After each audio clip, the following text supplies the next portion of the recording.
Today we will speak about the matter of dhatus further.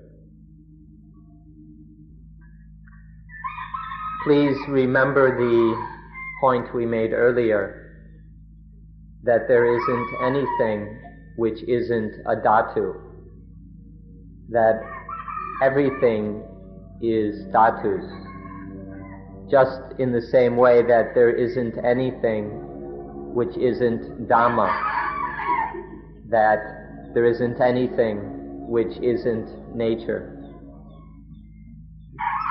So you needn't be uncertain or consider it humorous or funny that this word dhatus refers to everything. Even length and shortness, height and shortness, even these are dhatus. The dhatus of longness, and the dhatu of shortness, the dhatu of tallness, and the dhatu of shortness. And if we consider carefully, we'll recognize that even negativeness and positiveness are dhatus.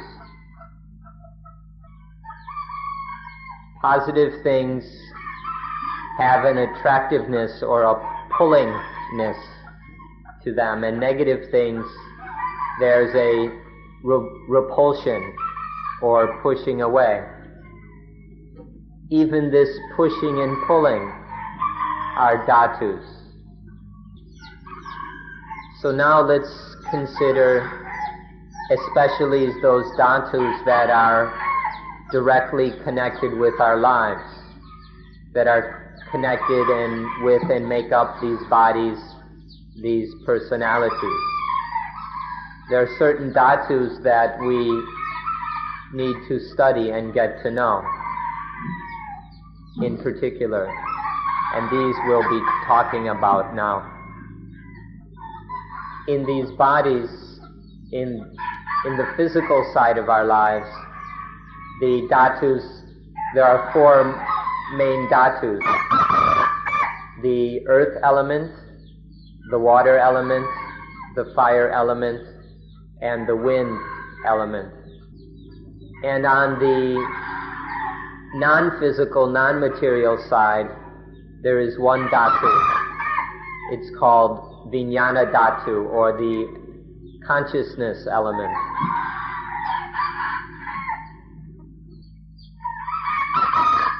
And then there is one more element which can't be classified as physical or as mental. This is the element, this is the akasa dhatu, or the element of space, the space element. So in summary, there are these 6 dhatus. The Buddha spoke of the human being composed of these 6 elements. So we'll consider the side of the rupa dhatus, the material elements, first. And you should notice that we're not specifying the material things themselves. We're not talking about matter itself. Instead, we're talking about certain properties or qualities of matter, which lead us to speak of them in different ways or with different names. So we're not so much speaking of the matter itself, but properties that one can recognize in matter. So for example, the earth element, we don't mean, for example, the soil on the ground or the material earth, but we mean the property of taking up room, of taking up area or space, of having a solidity, a hardness which takes up area. Then when we speak of the water dhatu, we're focusing on the property or quality of pulling things together, holding things together as a unit. And so it's the essence of the water element is cohesion or cohesiveness, holding things together. This property can be seen easily that if you make a separation in water, it comes back together. If you have some water and kind of cut it with a knife, then the water comes back in to fill up the space. And then the fire element stresses combustion, the quality of burning up or consuming through combustion, which also focuses on temperature. And if it has sufficient heat, it can not only burn up itself or consume itself, it can burn up other things as well. Then the wind element has the property of movement, such as you can see in a gas. So you can see that we're not stressing the material things themselves, whether earth, water, or whatever, but we're stressing the properties symbolized or exemplified by those material things: earth, water, fire, and wind. For example, in a chunk of meat, if you cut into a chunk of meat, you'll notice all four of these elements. First of all, there's the element of solidity. It takes up area or volume and has a solidity to it. And then by cutting into it, you'll see blood and other liquids. One will notice the cohesiveness of the water element. And then it will have a certain temperature, a certain amount of heat. And lastly, there will be gases arising out of it or evaporating out of it constantly. And so the wind element is also present. Even in a chunk of meat, a piece of meat, one can find all four of these elements. Or in blood, suppose you had a small cup or saucer of blood. Even in that blood you can see all four elements. There's that in the blood which is thick and solid, which takes up space.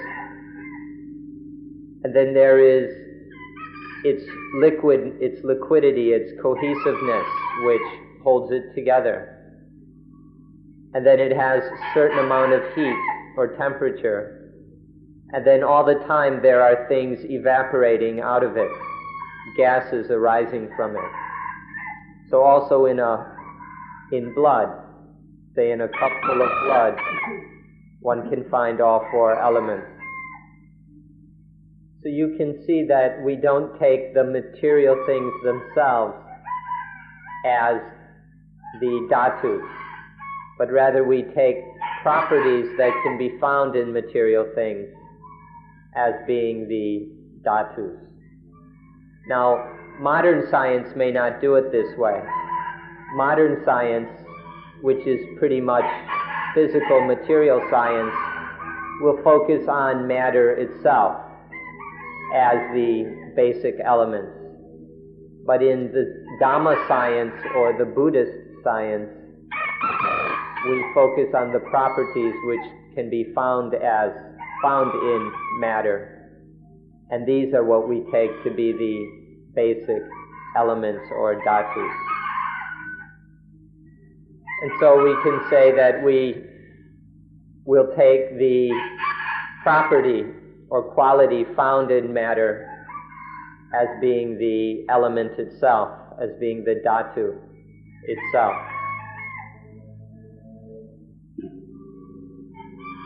And in our bodies, we can find all four elements: the earth dhatu, water dhatu, fire dhatu, and wind dhatu.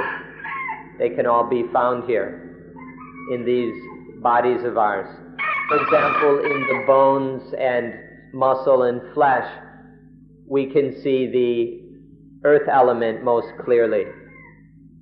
And in the blood, saliva, and things like that, we see the water element very clearly. And then the body has its temperature, its heat, which is the fire element. And then in the various gases within the body and all the things which move, all the movements of the body, we find the wind element. One should examine the body until one is familiar with these four dhatus as they manifest in our bodies. So that in these living bodies of ours, or in any living thing, whether animals, trees, what have you, we can see certain qualities, certain properties in them. There are certain characteristics which can be observed, and without great difficulty. There are certain obvious characteristics, and these are what have been called dhatus, the earth dhatu, and so on. They can be readily observed in these living bodies of ours and in other living things. And altogether, these four together collectively are called rupa dhatu, because there's a certain quality to them that we can consider to be the form or matter element. And so in living things we can see various characteristics. For example, whiteness or darkness, or tallness and shortness. There are various characteristics that can be observed, such as different postures and movements, say walking, standing, sitting, and lying down. All of these characteristics that can be observed based upon the four basic elements, they're not directly called dhatus, but collectively they're all included within the term rupa dhatu, because these characteristics, such as tallness and shortness, are based upon the four fundamental elements, as well as the nervous system, the nerves and the nervous system, which are also things that can be observed as they function. These are all included within the term rupa dhatu, or form element. And even the conditions of femininity and masculinity, these characteristics can also be observed based upon the fundamental elements, and so they are included within rupa dhatu. So then the basic elements themselves, as well as the characteristics exhibited by them or the things dependent upon them, are all included within the term rupa dhatu. And so the main principle is that the four fundamental elements of earth, water, fire, and wind, as long as any characteristics or qualities which can be observed in or based upon these four fundamental elements, are what is meant by rupa dhatu. Next we come to what can be called nama dhatu. This is rather difficult for most people to understand. Normally the term nama is translated as name. But that's not quite what it means. The word nama, although in some ways literally it means name, the meaning here is that it's something which inclines towards. It's that which inclines towards other things. So it kind of leans or inclines or even tends towards things. And the nama dhatu is specifically called vijnana dhatu, the dhatu for knowing things, for experiencing things.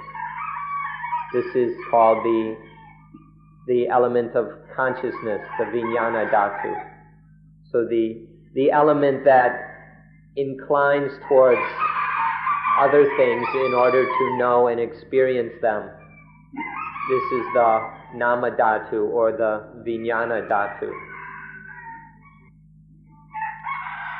This term vijnana dhatu is generally or is always translated as the consciousness element, but we feel that that doesn't capture its entire meaning. That the meaning of vijnana in this case, in this instance, is closer to the word mind, because the word consciousness has a much more specific and limited meaning than the word mind. And so we should probably translate it as the mind element here. Vijnana dhatu is the mind element. So there are the four fundamental elements, the four primary elements, and the characteristics and properties associated with them. These together make up rupa dhatu. And then there is the nama dhatu, the mind element, which knows and experiences things. Together, rupa dhatu and this nama dhatu are the mind-body, the body-mind. And then there is one more element. It's the element necessary for the rupa and nama dhatus to establish themselves. It's kind of funny that we would call something like this a dhatu because it refers to space, to empty space, or to vacantness, vacancy. That which has nothing there. Not nothingness, but an emptiness or a vacancy, space. This is called the akasa dhatu, the akasa dhatu, the space element, it's usually translated, or the element of vacancy. And this is necessary to create room for the other dhatus to establish themselves, to appear and manifest.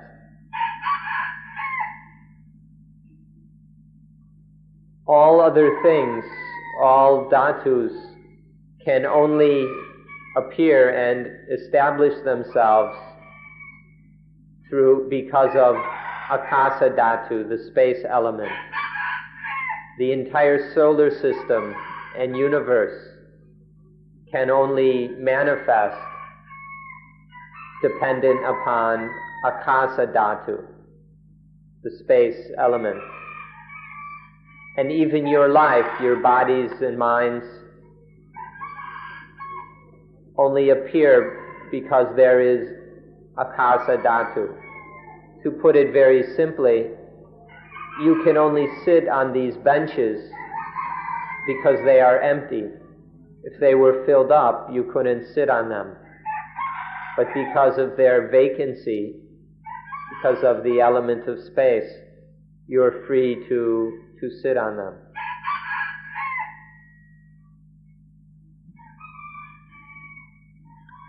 So altogether there are 6 dhatus. The 4 physical ones, the mind element, and the element of space, which is neither physical nor mental. Together these 6 elements make up what we call life. This living body, this human being, is composed of these 6 elements. You ought to get to know them well. One ought to know and understand these dhatus the way that one knows and is familiar with all the things that surround one in one's home. For example, in your kitchen, you've got your refrigerator, your stove. There's the furniture in the living room. There's the bathroom, the bedroom. We all are very familiar with all the things in our homes and know them very well. But the things that are really closest to us, we hardly know at all. The things around us and outside of us, we know intimately. But that which is closest to us, these 6 elements that make up our lives, we hardly know at all. So we ought to familiarize ourselves with these 6 elements that make up our lives until we know them as well as, or even better than, we know the rooms in our home and the furnishings, the appliances, and all the other things that surround us, with which we are very familiar. If we speak about knowing ourselves, about knowing thyself, we mean simply knowing the elements of the body and the mind element, and then the space element. Knowing these elements is what it means to know oneself. Now, we haven't yet talked about the asankata dhatu. Everything we've been talking about are the sankata dhatus, the concocted elements. The elements of body, mind, and space are the concocted elements. We haven't yet talked about the most important element of all, the asankata dhatu. We discussed them yesterday, but we haven't gone into them yet today. But to begin with, the elements, the things that are most important for us to know and experience are the basic 6 elements of the body, mind, and space. And so now we come to a very important stage in our study and understanding. This is where the stage where the 6 dhatus combine. They combine to compose themselves into what we call the khandhas, the 5 khandhas, or the 5 aggregates.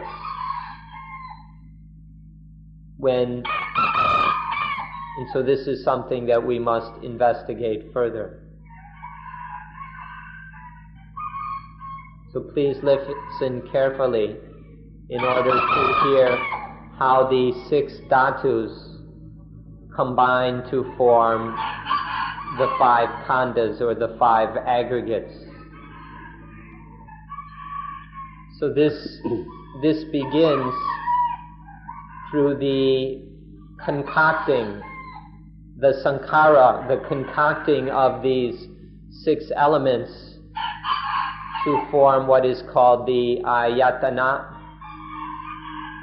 The ayatana are the things that we experience in terms of the senses. So once the 6 elements are concocted into what we call the ayatana, this word ayatana is very difficult to translate. The most common English translations are really rather poor and don't actually convey the meaning properly.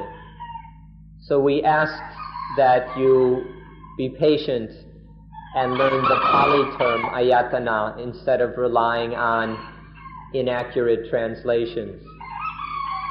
The roots of this word means, the root of this word means to connect, to relate, to communicate, or to contact. So to make contact with something is, communicate with something, is the essential meaning of ayatana. But it's not quite so simple, because when we speak of connecting or communicating,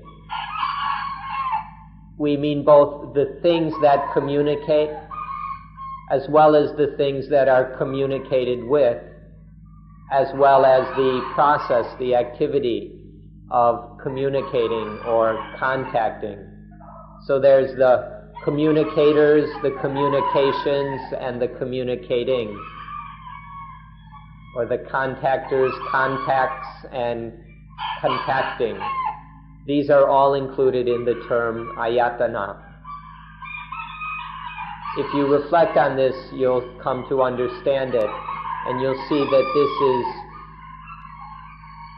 a more useful way of explaining ayatana than the rather clumsy translations that are commonly used. And so don't be surprised if we say that God is just an ayatana, because in a certain special way we can communicate with God. And traditionally, the Buddha spoke of nibbana as being an ayatana, meaning something that we can communicate with, something that we can experience, make contact with. From even specks of dust are ayatana. We can make contact with them, we can communicate with them. So everything from the specks of dust to the highest thing, whether we call it God or nibbana, all of these are ayatana, things through which and with which we communicate. So you can see that there are the things through which we communicate, the communicators, and there are the things that are communicated with, the communications. And then there is the activity or condition of communicating. So therefore we speak of the inner ayatana, the internal ayatana, through which we communicate with things. And then there are the external, the outer ayatana, which are the things communicated with. And then there is lastly, ayatana means this process or this activity of communicating, the sense activity of communicating between the inner ayatana and the outer ayatana. So inside we have 6 ayatana with which to communicate with the world around us. There is the eye ayatana, the ear ayatana, the nose ayatana, the tongue ayatana, the body, the skin and body ayatana, and the mind ayatana. There are these 6 communicators, or ayatana, with which to make contact with the things out there. And then there are the outer ayatana, the ayatana out there with which we communicate. There are the forms that we communicate with through the eyes. There are the sounds communicated with through the ears. There is the ayatana of odors, through which we communicate with the nose. There are the ayatana of flavors, through which we communicate with the tongue. There's the ayatana of sensations, of the physical sensations with which we communicate through the skin and body. And then there are the what are called tamaramana, the kind of mental objects or mental things that are communicated with through the mind ayatana. The mind as an ayatana communicates with kind of mental experiences or objects which are called dhammaramana in the Pali language. So there are these 6 external ayatana: the sight, the forms, sounds, odors, flavors, touches or physical sensations, and then the mental dhammaramanas or mental objects, experiences. Now, another way of speaking about this communicating is to use a term from paticca samuppada, or dependent origination. This is the word depending upon. When we say that these ayatana are communicating, another way of speaking of this is they depend upon each other. For example, the eye depends on the form, and the form equally depends on the eye. This in Pali is called paticca, to depend upon, or codependence. In one day, this activity of communicating between inner and outer ayatana, this codependence between them, happens so many times we can't even count them. How many thousands, tens of thousands, hundreds of thousands of times there is this communicating of eyes with forms, of ears with sounds, and so on. It happens so much in each day of our lives that we can't even count them. Our lives are full up with this communicating activity of the ayatana.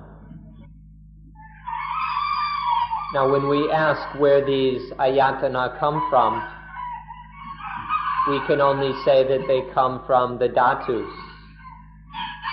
The eyes, ears, nose, tongue, and body are made up of the 4 physical dhatus. And then the mind ayatana comes from the mind element. And then the external forms, sounds, flavor, odors, flavors, etc., come from the material elements. And then the mental objects, the mind element. And then for them to communicate with each other, this can only happen through the space element. For example, for the eye to communicate with a form can only happen because of the space element. So the 6 pairs of ayatana can happen only through the 6 elements. The 6 elements combine to make the ayatana. The only difference is that each ayatana forms, although it's composed of the same elements, it performs a somewhat specific function different from the others. The eye ayatana is there to receive light waves. It's sensitive to light waves. The ear ayatana is sensitive to sound waves. The nose ayatana is sensitive to the strength or quantity of volatile gases that enter the nose. The tongue ayatana is sensitive to the various oils and things and minerals on the tongue. The body ayatana is sensitive to physical touches and sensations. And the mind ayatana is sensitive to mental thoughts, feelings, experiences, and so on. This is our life. This is our ordinary life, these 6 pairs of ayatana formed out of the 6 dhatus. And then once the ayatana begin to function, once they perform their respective duties, they lead to the appearance or arising of the Khandhas. The 5 Khandhas occur due to the activity of the ayatana, through the codependence of the different ayatana, then the Khandhas occur. So there are 3 stages. There's the level or stage of the dhatus, and these combine to form the ayatana. And then through the activity of the ayatana, there are the khandhas, or aggregates. There are these 3 levels. This word khandha is another term which is hard to translate into English. The basic meaning of the word khandha in a very ordinary sense simply means part or portion or composition, meaning the things that go into something. But when we're talking about Dhamma, to use the word khandha means to speak of the parts of life which are the most important. The very most important primary parts or aspects of life are called the khandhas. So when we use the word khandha, we mean the 5 most important parts of life that absolutely must be understood. One of the more popular translations of this into English is the aggregates. We're not quite sure whether this is the right word, but it's the common translation. Though some of the Tibetans like to translate this as the heaps, because the word khandha in Sanskrit is skandhas, and they'll often translate it as heaps. But the basic meaning is just the parts of life which are most important. We can know the khandhas when the ayatanas function. When the eye ayatana has the duty or function of making contact with forms. The ear ayatana has the function of making contact with sounds. So the inner ayatanas, the eyes, ears, nose, tongue, body, and mind, have the duties or functions of making contact with forms, sounds, odors, tastes, touches, and mental objects, respectively. So when the inner ayatana interacts with the outer ayatana, or depends upon, when there's this codependence between the inner ayatana and the outer ayatana, such as the eye and a form, or the ear and sounds, then we say that the ayatanas are born. The ayatana arise, they are born, they happen. Now, in Dhamma language, when we say something is born, or that something happens, we mean that it performs its function. The thing has a name, and when it performs the function proper to that name, we say that it is born, it arises, or it happens. So when the eye ayatana, through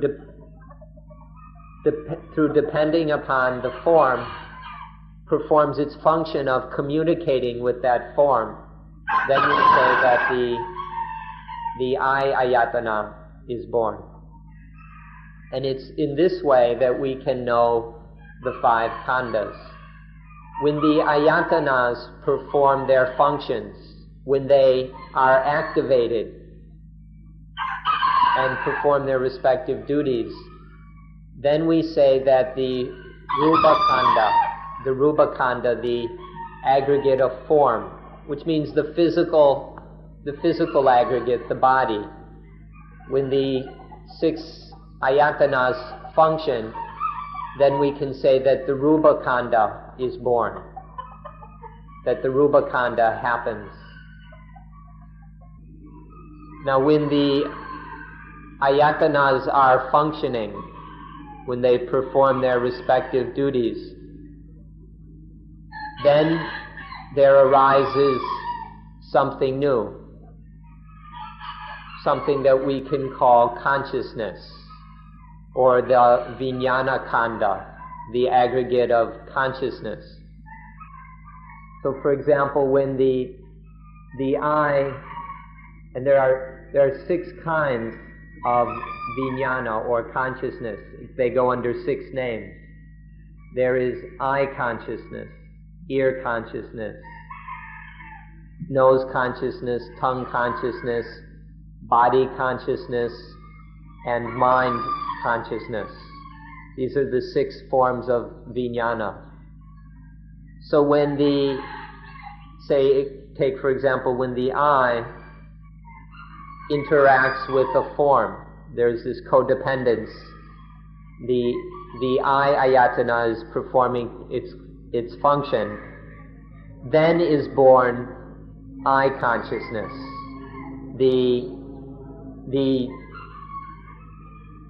Let's just leave it at that. Eye consciousness is born. And it happens in the same way with the other ayatana and the other kinds of consciousness. So through the functioning of the ayatana, then consciousness or Vijnana Khanda is born.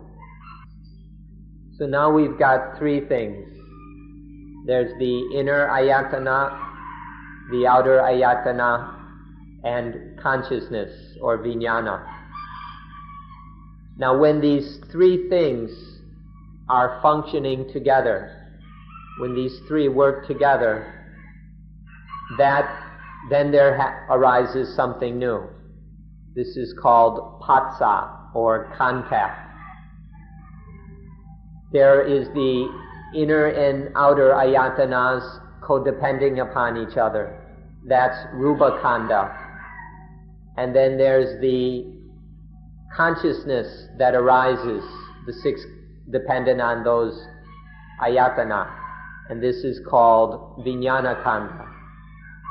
And so when the 3 work together, that is called patsa or contact. For it to be contact, the 3 have to be working together. There is each of the 3, the inner ayatana, outer ayatana, and consciousness are functioning, and they're functioning together. This is what must happen for it to be contact. Now if you're wondering what khanda is this contact or patsa, if you observe, you can see for yourself that patsa is made up of 2 khandas. The ayatanas make up our Rupa Khanda, and the consciousness is Vijnana Khanda. So patsa is made up of these 2 khandas working together. When patsa or contact arises, then there is a further reaction which is called vedana, or which is usually translated feeling. And this is itself a khanda. It's called vedana khanda, or the aggregate of feeling. When the vedana khanda arises, and then it feels either pleasure or displeasure or something kind of in between towards the contact, when this vedana is complete, then there arises the next khanda, that which is called sanya khanda. This is another word that's been translated in different ways. which has led to unnecessary complication and confusion. Some of the translations are half right and half wrong. But the main activity, the essential activity of Sanya Khanda is that of classifying. When something has been felt, so Sanya depends upon Vedana. When something has been felt is either pleasant, unpleasant, or neither pleasant nor unpleasant, then Sanya classifies it. What is it? What's it called? What properties does it have, such as tall, short, long, fat, thin, green, red, purple, whatever. This is the activity of Sanya, to classify what is felt. It's felt as agreeable, disagreeable, or neither, or uncertain whether it's disagreeable or not. And then it's classified according to what it is, what it's called, its properties. And this classification depends upon memory. But it's not the same as memory. In Thailand, Sanya Khanda is ordinarily translated as the Khanda of memory. And this translation is far too crude. The central activity of Sanya is not memory. It's the classification of something based on memory. The distinction is important. The most common English translation of Sanya is perception. And if perception means this classification according to what it is, what it's called, and what properties it has, classifying it in all ways, if that's what perception means, then perception's a suitable translation. But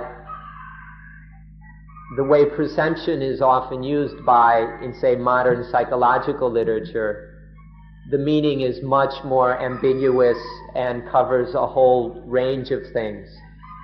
And so perception probably isn't a very accurate translation although it's the popular one. Recognition might be closer, but it's hard finding the right English term here. So just remember, it's that activity of classification, what it is, what it's called, what properties, qualities, characteristics it has. To make this very clear, in the moment of Sanya Khanda, that is where one has the clear feeling that this is positive or negative. When there's a clear sense of this, of experience, life, whatever, being positive or being negative, that is Sanya Khanda.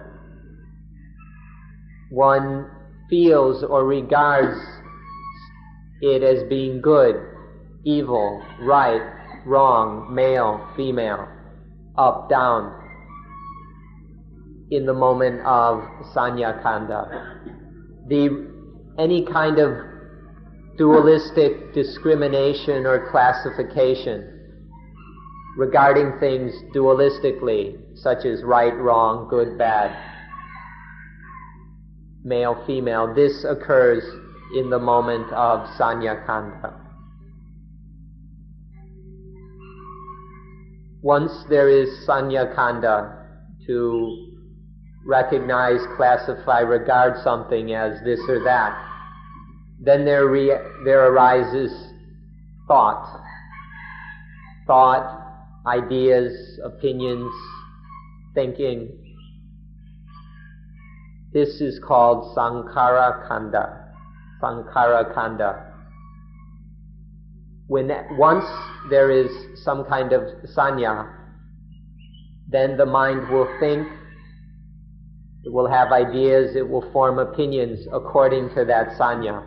If something is classified this way, then the thinking will go accordingly. If the classification is another way, the thinking will go that way, according to sanya. This thinking, opinioning, idea making is called sankhara khandha.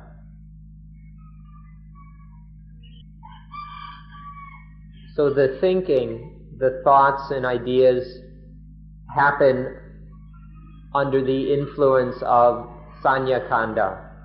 It's due to the perception, how something is perceived, that it is, that's how we think about it. If we perceive, the power of perception determines how we think about something. And so sankhara khandha happens according to the power of sanya khandha. So the activity of sankhara khandha is that of concocting. This is what the word sankhara means. It means the concocting. Or often it's translated mental formations. Because sankhara means to be fabricating, producing, making, putting together. We prefer the translation concocting, though some prefer the word formations. But formation is a noun. Sankhara is more properly an activity. So it's the concocting. Once they're under the power of sanya khandha, then the mind concocts. It thinks, it proliferates, leading on to actions, to intentions, commitments, all kinds of things. So once there is sanya, these thoughts, intentions, commitments, actions, and all that goes on and on. And so sankhara khandha is the khandha of the mind that is concocted, the khandha of the concocting of the mind. So it's called sankhara khandha. Literally, kara means to make or to do, and san means together. So it's a kind of making or putting together, which is very close to the word concoct, though, which means to cook together. The Thai translation of sankhara is brung dang. Brung is like to cook, or to mix, when you mix food or cook it. And dang is to decorate, to make it look nice. So brung dang is kind of cooking and seasoning, or if you dang food, it means you season it with spices and things. So this kind of cooking, seasoning is brung dang. The closest English translation might be concocting. This activity of mind is sankhara khandha. So this word sankhara here has very broad meaning. It means the one who concocts, the one who is doing the concocting, or the concoctor. And it also means the products, the results of the concocting, which are the concoctions. And then it also means the activity, process of concocting. And so the word sankhara here has a broad meaning, including the concoctor, the concoctions, and the activity of concocting. All of our problems come down to this concocting, to this sankhara. If there wasn't any concocting of the mind, there wouldn't be any problem. Whether it concocts in a positive way or a negative way, it's still concocting, it's still a problem for the mind. But if the concocting stops, to stop the concocting is peace. There is peace, there is calmness. If we take a look at the universe, we'll see that it's just filled up with the concoctors, the concoctions and the concocting. So the universe is just full up with Sankhara Khanda, all this concocting. So please remember these three simple words: concoctor, concocted, concocting. And then you'll know everything in the universe. But sometimes this word sankhara is used in a very narrow way. For example, in Thailand, most often sankhara just means the body. Thai people speak of sankhara or sangkhan in the Thai pronunciation. They just mean the body. So we must be careful not to end up with wrong understandings of this word.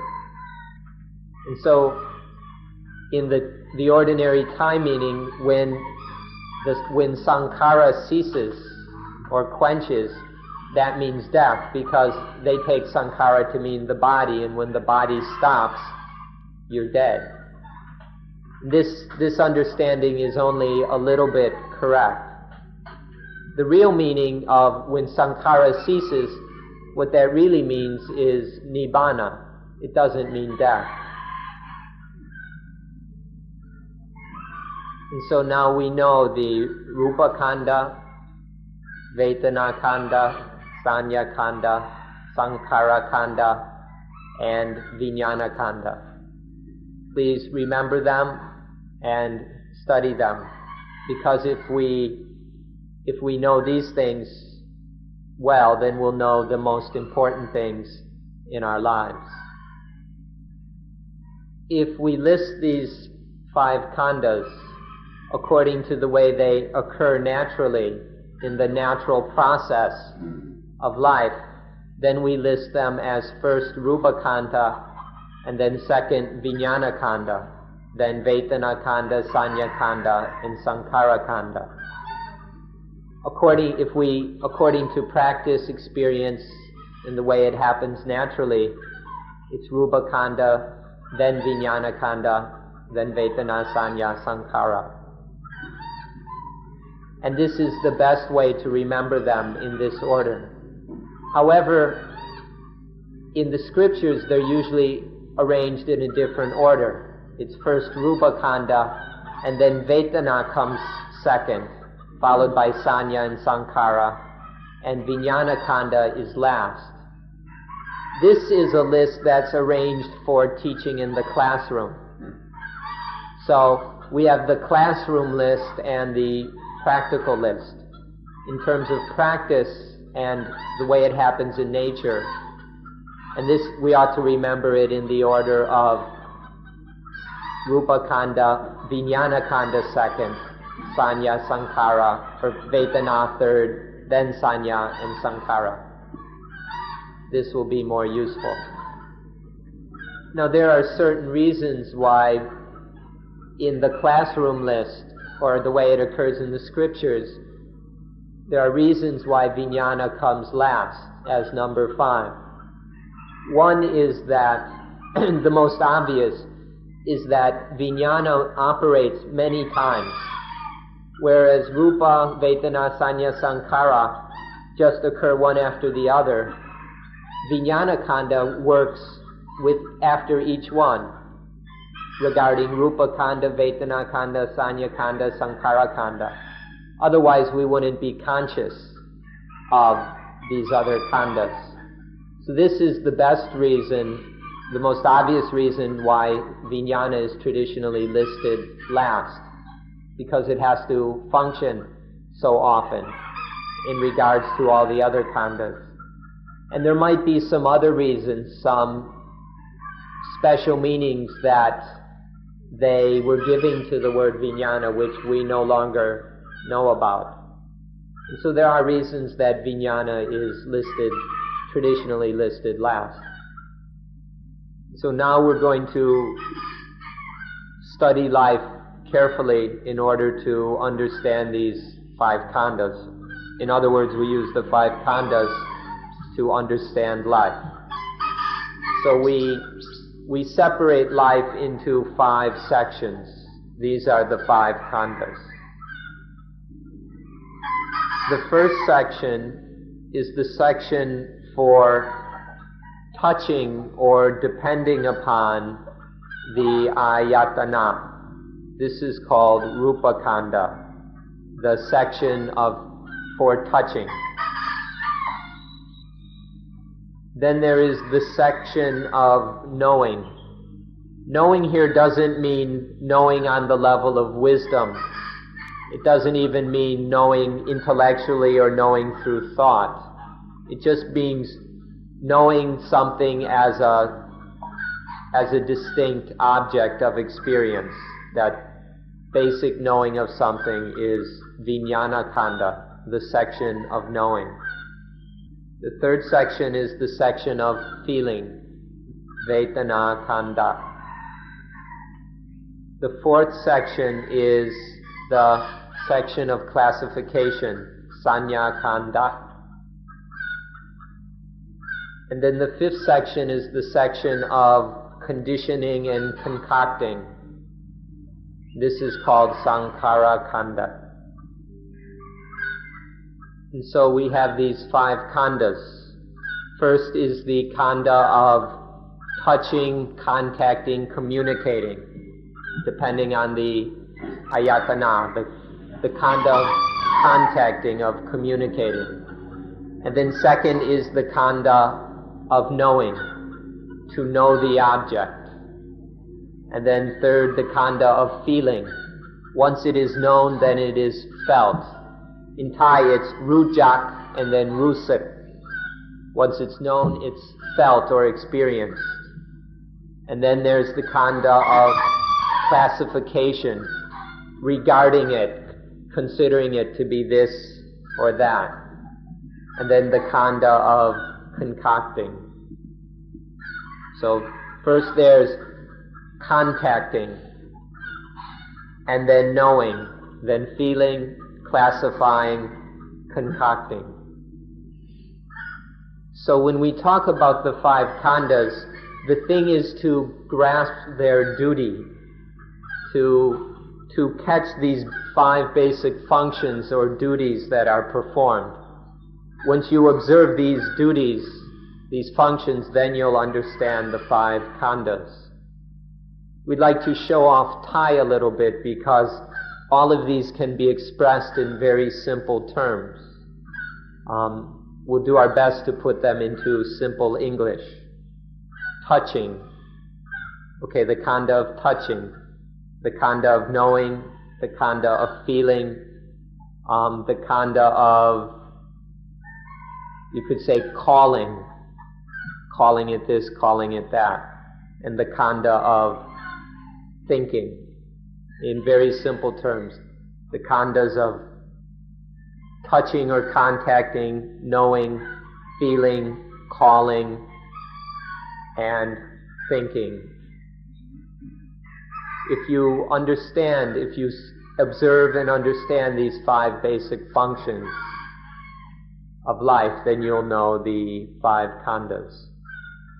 So now we come to the most important part. The 5 khandas come from the 6 ayatana. And the 6 ayatana come from the 6 dhatus. Then where is the self? If the khandas function naturally in their way, and they merely arise out of or from the ayatana, and those functions of the ayatana just come from the dhatus, then where is the self? If we really go into the khandas, the ayatanas, and the dhatus, then one will see that life is not self, that everything in life is not self. So ask yourself, where is the ego? Where is the egoism when there are just these 5 khandas, ayatanas and dhatus? But before the Buddha's time, they took these khandas to be ego, to be me. There's the the me that contacts the world. The Rupa Khanda was taken to be ego or self. And then there's the me that knows the objects of experience. Vijnana Khanda was taken to be ego. Whether they called it the Atman, the Atta, the Purisha, the whatever. And then it's me, it's my ego that feels these things, that feels pleasant and unpleasant about them. Or it's me that classifies them, it's ego that classifies, and it's me that thinks. Before the Buddha's time, each of the khandhas was taken as being me, as being ego. But then the Buddha came along and he looked at all of these khandhas carefully, and he couldn't see that any of them could be self. And so the Buddha taught that instead of teaching that the khandhas are self or ego, the Buddha taught that the khandhas are anatta, not self. Genuine, real, true Buddhism, and Buddhism alone, teaches that the five khandhas are not self. But this is taught on different levels. It's taught for people who are not very intelligent, people of medium intelligence, and people of highly developed intelligence. And so it's taught in more direct and indirect ways, suiting the intelligence of the audience. And so when you understand this principle, you'll see how the distinctions are made between Theravada Buddhism, Mahayana Buddhism, Vajrayana Buddhism, and all the other yanas. There's these and those yanas. But whatever yana it may be, if it's Buddhism, if it's really, truly Buddhism, then it teaches that the five khandhas are not self. This is, in essence, all that Buddhism teaches, that the five khandhas are anatta. So in short, once you know that the five khandhas are not self, then you know every school and sect of Buddhism. So you don't have to waste any time and money going to buy shelves full of books about all the different kinds of Buddhism. To understand them all, just know that the five khandhas are anatta, that these five sections of life are merely not self. But if we misunderstand, if we take one khandha or another as being atta, as being self, then something has gone wrong and there will be dukkha because of it. But if we really understand anatta, the truth of not self, then it's not possible that we will make such a mistake. We won't think, speak, act, or anything incorrectly, and then there won't be any dukkha. This kind of understanding is not taught in the universities of the world, except as you go around, you won't find it taught except as some strange theory in obscure departments. It's not taught in the world's universities, but it is taught in the forest. But don't think it's the understanding of primitive people. This is the understanding which will end, which will quench all dukkha. This is what is called Buddhism. If you know the five khandhas are anatta, then positiveness and negativeness will have no more influence over your mind, and then you will be free. So thank you once again for listening. We thank you for listening.